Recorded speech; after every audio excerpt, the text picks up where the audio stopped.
Hello everyone, this is Priyanka and welcome to my channel commerce की कुंजी। जैसा कि आप जानते हैं कि हम केवीएस मदान बुक के रिसर्च एप्टीट्यूड का सीरीज हमने स्टार्ट किया है और आज हमारा डे 3 है, जहां पर हम 51 से लेकर 25 क्वेश्चन हम सॉल्व करेंगे। ठीक है, तो आइए हम शुरू करते हैं। और अगर आपका ये फर्स्ट क्लास है तो आप इसके पहले 2 क्लास और हमारा हो चुका है, डे 1 और डे 2, तो जाके उसको एक बार पहले देख लें, उसके बाद फिर इसको देखें और केवीएस मदान बुक लेकर साथ में बैठे और देखें कि किस तरह से एक्सप्लेन करके हम क्वेश्चंस को इजीली सॉल्व कर सकते हैं। क्योंकि हमें पता है केवीएस मदान में सिर्फ आंसर्स दिए गए हैं, एक्सप्लेनेशन नहीं दिया गया है, जो मैं यहाँ पर आपको दे रही हूँ। ओके, तो स्टार्ट करते हैं। सबसे पहला जो क्वेश्चन है हमारा 51 नंबर, one of the aim of scientific method in research is to.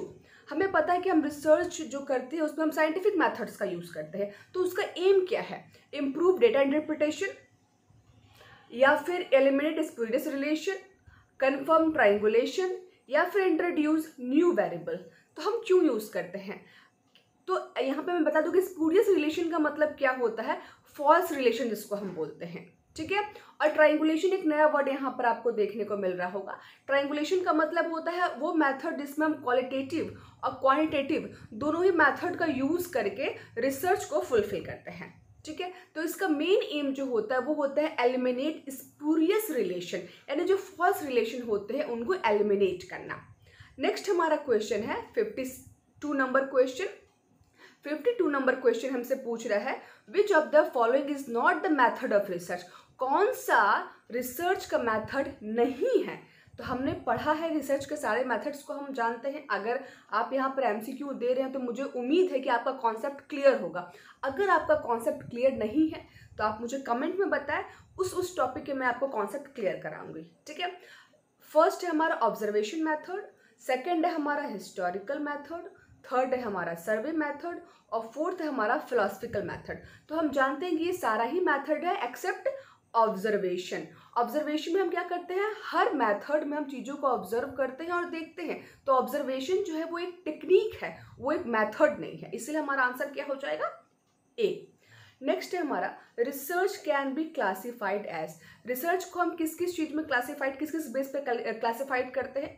तो फर्स्ट ऑप्शन है हमारा basic applied and action research, B है क्वांटिटेटिव एंड क्वालिटेटिव, यस ये भी होता है, सी है हमारा philosophical, historical, survey and experimental research, yes ये भी हमने पढ़ा है, और डी है हमारा ऑल ऑफ द अबव। तो यस, तो हमारा करेक्ट आंसर क्या हो जाएगा, हमारा करेक्ट आंसर हो जाएगा ऑल ऑफ द अबव, क्योंकि हम रिसर्च को क्वालिटेटिव, क्वांटिटेटिव, बेसिक के सारे ही मेथड में क्लासिफाइड कर सकते हैं।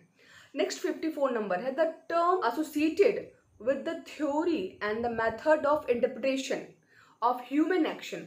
वो कौन सा मेथड है जिसमें हम ह्यूमन एक्शन के जो टर्म है उसको इंटरप्रेट करते हैं? तो किस में हम करते हैं? ये हम हेमेनेटिक्स में करते हैं। देखिए, थियोलॉजी क्या होता है? थियोलॉजी का मतलब होता है, लॉजी का मतलब तो आपको पता है कि स्टडी करना होता है। थियोलॉजी का मतलब होता है रिलीजन का स्टडी करना, जिसमें हम रिलीजन की स्टडी करते हैं उसमें उसको हम थियोलॉजी कहते हैं। ऑन्टोलॉजी क्या होता है? ऑन्टोलॉजी मेटाफिजिक्स का एक ब्रांच होता है जिसमें कि हम नेचर के बारे में स्टडी करते हैं। तो और जो हेमेनेटिक्स होता है इसको हम कैसे प्रोनाउंस करते हैं? हेमेनेटिक्स। इसे हम क्या बोलते हैं? इसमें हम जो ह्यूमन का जो एक्शन होता है उससे इंटरप्रेट करते हैं। क्लियर है? चलिए नेक्स्ट क्वेश्चन 55 नंबर, which research approach is the most appropriate to establish relation that is casual in nature. जो नेचर में कैजुअल है उसमें हम कौन सा मेथड को यूज करते हैं? कैजुअल, कंपैरेटिव, एक्सपेरिमेंटल, कोरिलेशन या फिर डिस्क्रिप्टिव। तो इसके लिए हम जहाँ पे कैजुअल रिलेशन की बात आती है वहां पर हम जो यूज करते हैं वो हमारा होता है एक्सपेरिमेंटल मेथड। ओके, नेक्स्ट हमारा 56 नंबर है, books and records. Books and records are the primary source of data. देखिए, हमें ये पता है कि बुक्स और रिकॉर्ड्स जो होता है ना वो सेकेंडरी डेटा होता है, क्योंकि वो हम डायरेक्ट जाके कलेक्ट नहीं करते हैं, वो ऑलरेडी डेटा हुआ या कोई बुक हुआ वो हमारा सेकेंडरी रहता है ऑलवेज। लेकिन किस मेथड में उसे हम प्राइमरी डेटा मानते हैं? तो हिस्टोरिकल रिसर्च जब भी हम करते हैं, हिस्टोरिकल रिसर्च में हम बुक्स और रिकॉर्ड्स को ही प्राइमरी डेटा मानते हैं। Clear? 57 number, the type of research that test hypothesis. क्या टेस्ट कर रहा है? Hypothesis and theories in order to explain how and why. How and why हम किस में एक्सप्लेन करते हैं, descriptive research, predictive research, explanatory research या फिर नन ऑफ द अबव। तो जहां भी हाउ एंड वाई की बात आए वहां पर आपको कर देना है option number C, that is explanatory research. Exploratory is different and explanatory is different. Okay. Next हमारा 58th number, the study in which investigators attempt to trace an effect. मतलब ऐसा कौन सा स्टडी है, किस रिसर्च में जो इन्वेस्टिगेटर होता है वो इफेक्ट को ट्रेस करता है। तो देखिए यहाँ पे दो मेथड में आपको कंफ्यूजन हो सकता है। पहले हमारा ऑप्शन क्या है देख लेते हैं, सर्वे रिसर्च है, एक्स पोस्ट फैक्टो है, हिस्टोरिकल है और समेटिव है। तो अधिकतर हमें कंफ्यूजन किस में होता है, हिस्टोरिकल रिसर्च में और एक्स पोस्ट फैक्टो में।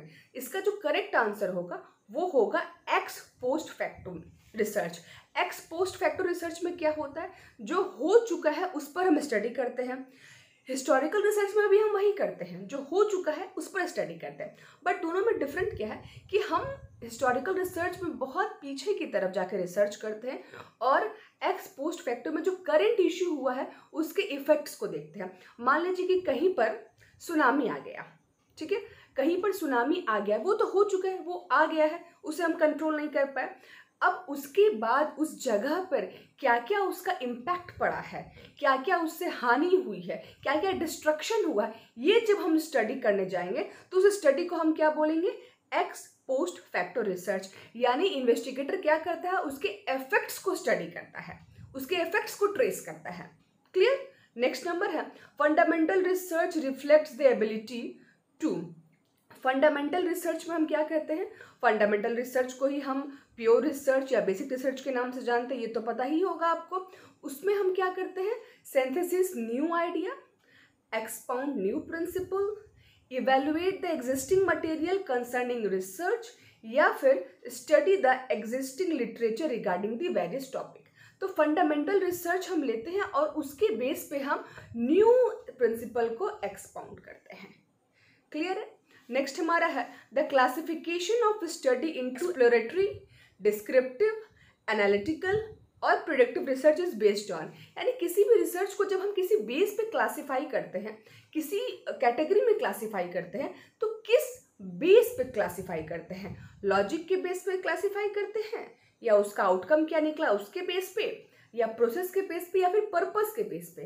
तो ये इसका सही आंसर होगा आपका पर्पस के बेस पे। हर रिसर्च का पर्पस अलग अलग रहता है, जैसा हमारा रिसर्च होगा वैसा मेथड हम यूज करेंगे, तो हम पर्पस के बेस पर उसमें क्लासिफाइड करते हैं। नेक्स्ट क्वेश्चन पूछ रहा है हमसे कि the strongest evidence for casualty. देखिए फिर कैजुअलिटी की बात आ रही है। अभी मैंने बताया था ना कि कैजुअल रिलेशन, कैजुअलिटी सब जैसे ही ये वर्ड सुनने को मिले डायरेक्ट हमें क्या कर देना है, एक्सपेरिमेंटल रिसर्च पर टिक कर देना है। ओके। नेक्स्ट क्वेश्चन हमारा, नेक्स्ट क्वेश्चन क्या है हमारा 62 number, one of the limitation of the case study is that. किसी केस स्टडी का लिमिटेशन क्या होता है, केस स्टडी क्या होता है पहले हम थोड़ा सा जान लेते हैं। जब भी किसी एक पर्टिकुलर पॉइंट पे, किसी पर्टिकुलर एरिया पे, किसी पर्टिकुलर टाइटल पे जब हम स्टडी करते हैं, मतलब एकदम पर्टिकुलर चीज पे, जैसे कि मारुति नोकिया क्यों मार्केट से हट गया, ठीक है, नोकिया का फोन विंडोज क्यों नहीं चले, ये एक तरह की प्रॉब्लम है जिसपे हम स्टडी करते हैं, इसको क्या कहते हैं हम, केस स्टडी। तो उसका लिमिटेशन क्या क्या होता है, option A, there are few subject for which it is applicable. कुछ ही सब्जेक्ट है जहाँ पे एप्लीकेबल होता है केस स्टडी, ऐसा नहीं है, हम लगभग सब पे केस स्टडी कर सकते हैं। There are no control group, it requires a large and expensive sample size, बहुत बड़े सैंपल साइज की जरूरत पड़ती है, या फिर नन ऑफ द अबव। तो करेक्ट आंसर इसका क्या होगा, इसका लिमिटेशन क्या है कि there are no control group, कोई भी कंट्रोल ग्रुप वहां पे अवेलेबल नहीं होता है। 63 number, which of the following research method is termed as controlled observation. यानी हम किसे कंट्रोल कर सकते हैं, कौन सी रिसर्च को हम कंट्रोल कर सकते हैं। क्या हिस्टोरिकल रिसर्च को हम कंट्रोल कर सकते हैं, जो हो चुका है उसे हम कैसे कंट्रोल करेंगे, हमारे बस में नहीं है। फिलोसफिकल रिसर्च को या फिर फील्ड एक्सपेरिमेंट को, तो हम फील्ड एक्सपेरिमेंट को, क्योंकि एक्सपेरिमेंट में क्या होता है मैंने बताया था कि दो वेरिएबल होते हैं, एक इंडिपेंडेंट होता है, एक डिपेंडेंट होता है। इंडिपेंडेंट वेरिएबल को हम कंट्रोल कर सकते हैं, उसे मैनिपुलेट कर सकते हैं और उसका इफेक्ट डिपेंडेंट वेरिएबल पर देख सकते हैं। तो correct answer will be field experiment. Clear. Next, field work based research is classified as, field work based research बोला, यानी फील्ड वर्क मीन्स क्या कि हम फील्ड में जा रहे हैं और वहाँ पे रिसर्च कर रहे हैं, तो वो किस कैटेगरी में आएगा, वो एम्पेरिकल रिसर्च में आएगा। क्योंकि हम जानते हैं कि एम्पेरिकल रिसर्च में क्या होता है, हम प्रैक्टिस करके, हम जो, अगर आपने मेरा क्लास 1 और क्लास 2 अगर मेरा अटेंड किया होगा डे 1 डे 2 में, तो वहाँ पे मैंने एम्पेरिकल को बहुत ही डिटेल में बताया कि वहाँ पे हम क्या करते हैं, सेल्फ ऑब्जर्वेशन करते हैं, सेल्फ नॉलेज के बेस पे वो रिसर्च करते हैं। और जब फील्ड वर्क में हम जाते हैं तो सेम वही चीज़ करते हैं। ठीक है, 64 हो गया हमारा। 65 नंबर, 65 बोल रहा है the research that is applies the law at the time of field study to draw more and more clear ideas about the problem। किसमें हम अधिक से अधिक और क्लियर होते हैं प्रॉब्लम्स के बारे में, किस रिसर्च में, अप्लाइड रिसर्च में, या फिर आप एक्शन रिसर्च में, या फिर एक्सपेरिमेंटल रिसर्च में, या फिर नन ऑफ द अबव। तो अधिकतर कंफ्यूजन क्या आता है, एक्सपेरिमेंटल तो नहीं होगा, हमें क्लियर हो गया है, समझ में आ रहा है कि एक्सपेरिमेंटल के कंटेंट्स क्या होते हैं हमें पता है। अप्लाइड और एक्शन में हमें कंफ्यूजन होगा।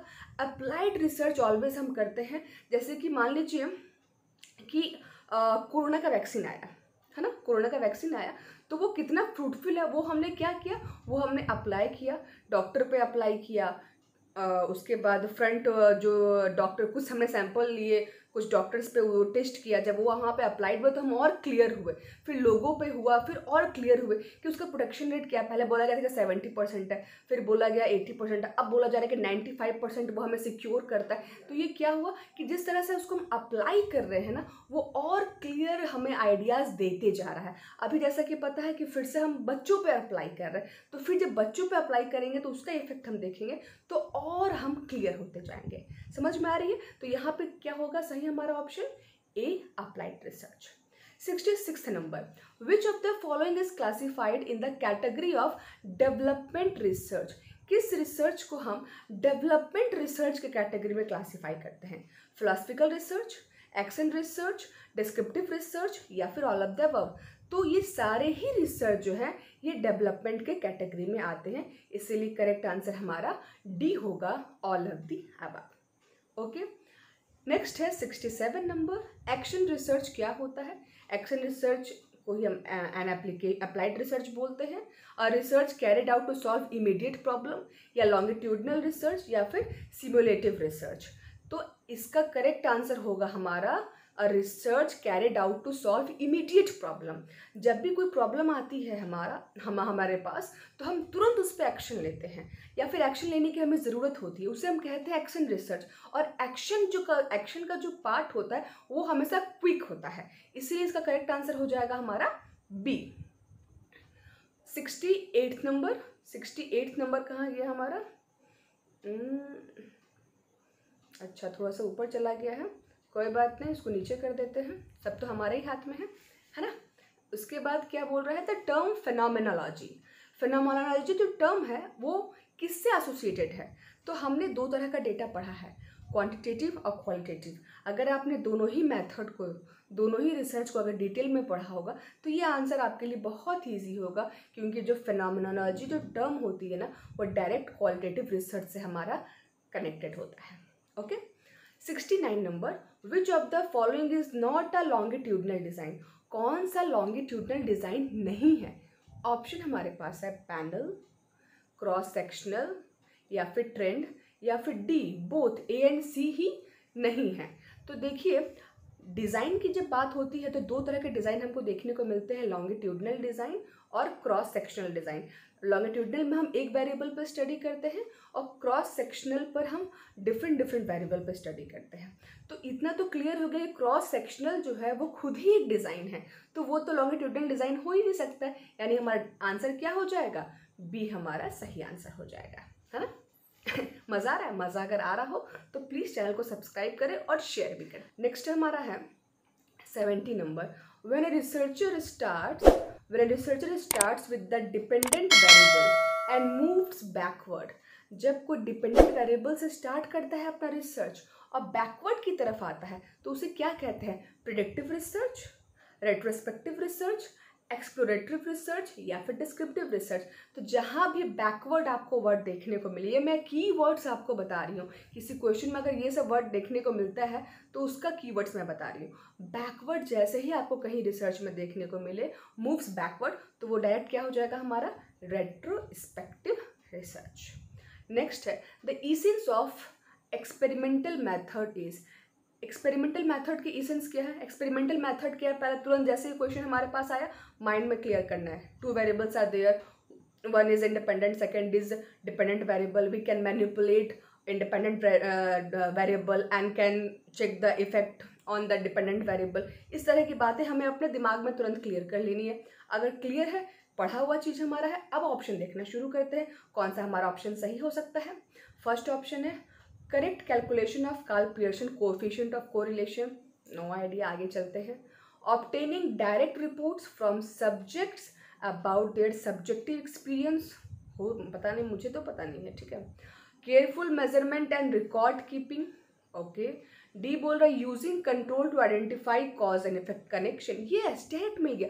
बाकी 3 ऑप्शन के बारे में मैं श्योर नहीं थी, लेकिन जैसे ही मैंने ये डी ऑप्शन पढ़ा ना, जैसे ही मैंने ये डी ऑप्शन पढ़ा, using control to identify cause and effect connection, वैसे ही मैं श्योर हो गई कि कॉज और इफेक्ट रिलेशन की बात हो रही है और कंट्रोल की बात हो रही, तो भाई वो तो हमारा एक्सपेरिमेंटल रिसर्च है, तो हम डी पर टिक कर देंगे, ठीक है। 72 नंबर, 72nd क्या बोल रहा है, which research paradigm is based on the pragmatic view of reality. तो इसका जो करेक्ट आंसर होगा, जहाँ पे प्रैग्मेटिक व्यू की बात आती है वहाँ पे हम दोनों ही रिसर्च को जनरली यूज़ करते हैं पैराडिगम के लिए, और वो हमारा आंसर होता है मिक्स्ड रिसर्च। और ठीक उससे कनेक्टेड एक क्वेश्चन, सेम क्वेश्चन वही हमारे पास है कि which research paradigm is not much concern, ज़्यादातर मतलब कंसर्न नहीं होता है, not much concern generalising its finding को लेकर। तो इसका करेक्ट आंसर हमारा हो जाएगा qualitative research, okay. 74 number, which of the following, बस 2 ही क्वेश्चन हमारे बचे, 75 हमारा लास्ट क्वेश्चन होगा, क्योंकि हम 1 डे में यानी एक दिन में सिर्फ और सिर्फ 25 क्वेश्चन हम कर रहे हैं, ताकि बहुत टाइम ना हमारा लगे और क्लास बोरिंग नहीं होना चाहिए, क्लास में मज़ा आना चाहिए, तब लगे क्या है क्लास करने में मज़ा आता, वरना स्टार्ट करते ही वीडियो तो नींद आने लगता है ना। उसके बाद क्या है 74 number, which of the following best describes quantitative research. Quantitative research को बेस्ट डिस्क्राइब कौन करता है, माइंड में क्लियर करना है।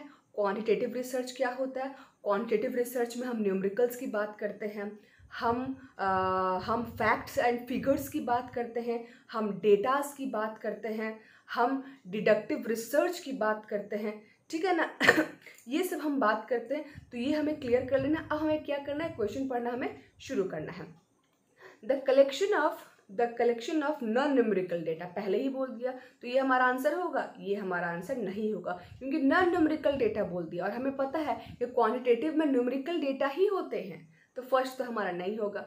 बी बोल रहा है an attempt to confirm the research hypothesis, यानी हाइपोथेसिस को कन्फर्म करने के लिए क्वांटिटेटिव रिसर्च यूज होता है। मे भी हो सकता है, आई एम नॉट श्योर, हम आगे का ऑप्शन को देखेंगे, अगर हमें आंसर नहीं आता है कोई बात नहीं, हम ऑप्शंस को देखेंगे, ऑप्शंस को एलिमिनेट करेंगे, उसके बाद करेंगे ना आंसर, क्योंकि नेगेटिव मार्किंग तो है नहीं, तो थोड़ा सा टेक्निक तो यूज़ करना होगा हमें। A research that is exploratory research, exploratory research में क्या होता है, किसी भी चीज़ को और इन्हेंस करने के लिए और आगे जाने के लिए हम एक्सप्लोरेटरी का बात करते हैं, ये फॉर्मुलेटिव रिसर्च होता है ना। उसके बाद डी क्या बोल रहा है, research that attempt to generate a new theory. देखिए ये वर्ड हमें मिल गया कि न्यू थ्योरी को जनरेट करने के लिए हम क्वांटिटेटिव रिसर्च का यूज़ करते हैं, तो डी हमारा हो जाएगा correct answer, okay.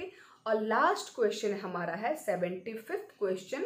75th number question पूछ रहा है, which of the following are common characteristics of experimental research. Experimental research की कॉमन विशेषताएं क्या हैं।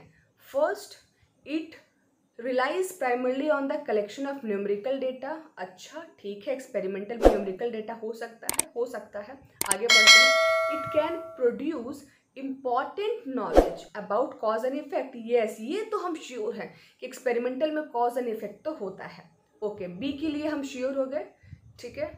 सी बोल रहा है, it uses the deductive scientific method. Yes, ये भी हम श्योर है कि एक्सपेरिमेंटल में डिडक्टिव मेथड का यूज़ होता है। दो तरह के मेथड होते हैं ना, इंडक्टिव और डिडक्टिव। इंडक्टिव में क्या होता है, स्पेसिफिक टू जनरल की तरफ हम जाते हैं, और डिडक्टिव में क्या होता है, जनरल टू स्पेसिफिक के बारे में जाते हैं। अगर आपको नहीं पता है डिफरेंस दोनों में, मुझे कमेंट कीजिएगा, मैं आपको दोनों में डिफरेंस का एक वीडियो बना के आपको रिप्लाई कर दूंगी, ठीक है। और डी हमारा क्या है, ऑल ऑफ द अबव। तो हमें पता है कि बी और सी तो श्योर है, ए में अगर हमें डाउट भी है तो बी और सी तो हम श्योर हैं, तो इससे हमारा कौन सा ऑप्शन बन गया, इससे हमारा डी ऑप्शन बन गया। तो करेक्ट आंसर क्या हो जाएगा, all of the above. Okay, तो आज यहाँ पर हमारा 25 क्वेश्चन का टारगेट कंप्लीट हो गया डे 3। डे आफ्टर टुमारो हमारा फिर से क्लास होगा, जहाँ पर हम फिर से 25 क्वेश्चंस को लेंगे। टारगेट हमारा 250 क्वेश्चंस को 10 डेज में कंप्लीट करने का है। आई होप आप लोग को मज़ा आ रहा होगा। प्लीज़ चैनल को सब्सक्राइब कर दें, शेयर कर दें, लाइक करें, और कुछ अगर डाउट है तो कमेंट भी करें। Okay, thank you so much. मिलते हैं अगले क्लास में। Bye bye.